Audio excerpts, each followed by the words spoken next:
Orang ilmuwan terkemuka abad ke-20 menyatakan, religion without science is lame, and science without religion is blind. Agama tanpa ilmu pengetahuan buta, dan ilmu pengetahuan tanpa agama pincang.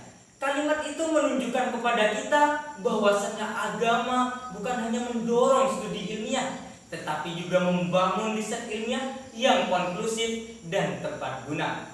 Alasannya ialah karena agama merupakan sumber tunggal dari jawaban pasti dan akurat. Selain daripada itu, kalimat tadi menunjukkan kepada kita bahwasannya ilmu pengetahuan tanpa digarisbawahi dengan agama tidak akan berjalan dengan benar, malahan akan membuang banyak waktu yang dapat dihasilkan dengan tertentu.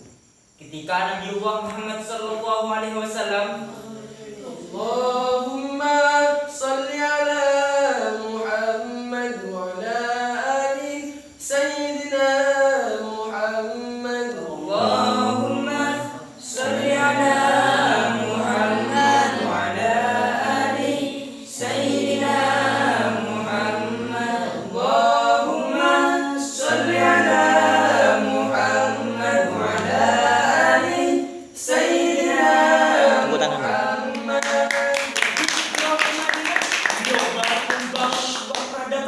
yang kemudian memunculkan bahwasannya Islam merupakan sistem kepercayaan yang sistematik, bukan hanya berdimensi teologikal, ritual dan mistikal, tetapi juga berdimensi moral dan intelektual.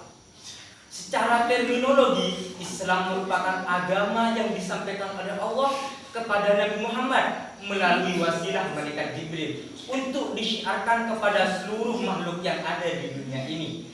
Dan karena Islam merupakan agama yang ilmiah, maka Islam memiliki panduan yang sangat tepat, yakni Al-Quran. Said Nursi sebagai Remission of Islam menyatakan, Islam is the father of all the science and Al-Quran is the book of science. Islam ialah bapaknya segala ilmu dan Al-Quran ialah bukunya segala ilmu. Oleh karenanya, dalam malam yang baik pada hari ini, kami perwakilan dari Pondok Pesantren Kiai Syarifuddin akan membawakan syarahan Quran yang bertema Al-Quran sebagai sumber ilmu. Ayat 1 yang berbunyi, A'udzu billahi minasy syaithanir rajim.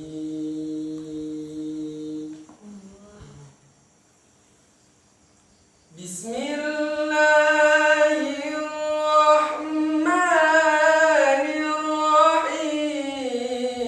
Alif lam ra. Kitabun anzalnahu ilaika litukhrijan nasa minadh-dhulumati ilan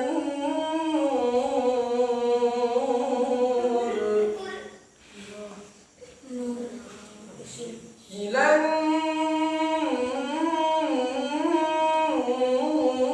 bi'izni rabbihim ila siratil azizil hamid. Aku berlindung kepada Allah dari godaan syaitan yang terkutuk dengan menyebut asma Allah yang maha pengasih, maha penyayang. Alif Lam Ra. Ini adalah kitab yang kami turunkan kepadamu supaya engkau mengeluarkan manusia dari gelap gulita menuju jalan yang terang benderang atas seizin Tuhan mereka, yaitu menuju jalan Tuhan yang maha perkasa, maha terpuji. hadirin yang disayangi oleh Allah, Profesor Dr. Muhammad Quraisy Shihab dalam tafsir Al-Misbah menyebutkan tentang pentingnya firman Allah di atas. dengan menggunakan bentuk kata jamak al-zulumat yang berarti beraneka gelap dan an-nur yang berbentuk tunggal. Coba dengarkan. Setiap benda pasti memiliki kegelapan, pasti memiliki bayangan, dan bayangan itu gelap, jadi gelap menjadi banyak. Berbeda dengan an-nur yang selalu menerangi dan tidak pernah memberikan kegelapan. Hadirin yang dirahmati oleh Allah. Lalu, bagaimanakah dengan dinamika keilmuan Islam saat ini? Data Badan Penelitian Internasional menyebutkan Israel yang notabene Yahudi dalam 1 juta penduduk memiliki 1.600 pakar pengetahuan. Amerika yang notabene Nasrani dalam 1 juta penduduk memiliki 160 pakar pengetahuan. Sedangkan kita, Indonesia, yang notabene muslim terbesar sedunia, dalam 1 juta penduduk pun hanya memiliki 60 pakar pengetahuan, yang muslimnya pun hanya 6 orang. Oleh karenanya, dalam bidang sains dan teknologi, kita jauh tertinggal oleh bangsa-bangsa lain.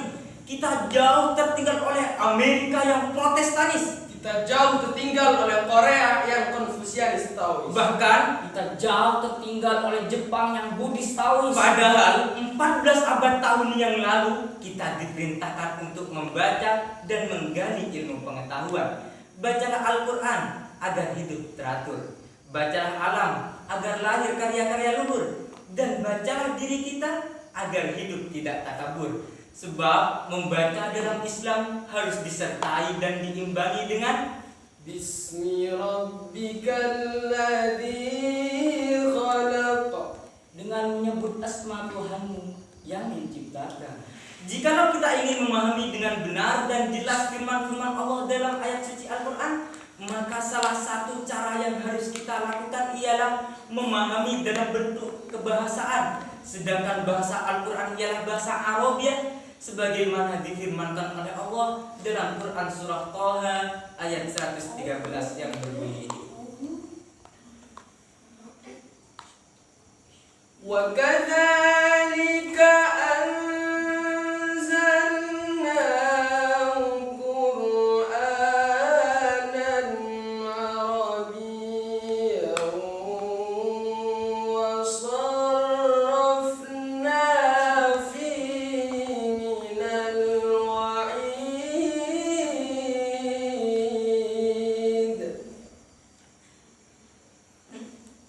fihi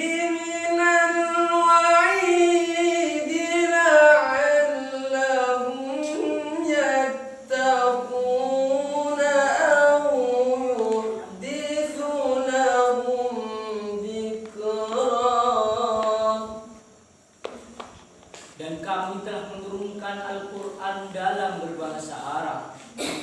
Dan kami telah menerangkan di dalamnya sebagian dari ancaman, agar mereka bertakwa, atau agar Al-Quran itu menimbulkan pengajaran bagi mereka. hadirin yang dirindukan oleh Allah. Dalam kitab Jami' al-Bayan an Ta'wilil Quran, Imam Tabari menjelaskan, ma hudhiru bihi min amrillahi wa iqabihi wa waqa'ihi bil umami qablahu. Apa yang diperingatkan kepada mereka merupakan perintah Allah, hukumannya, dan ketetapan-ketetapan terhadap umat-umat sebelum mereka.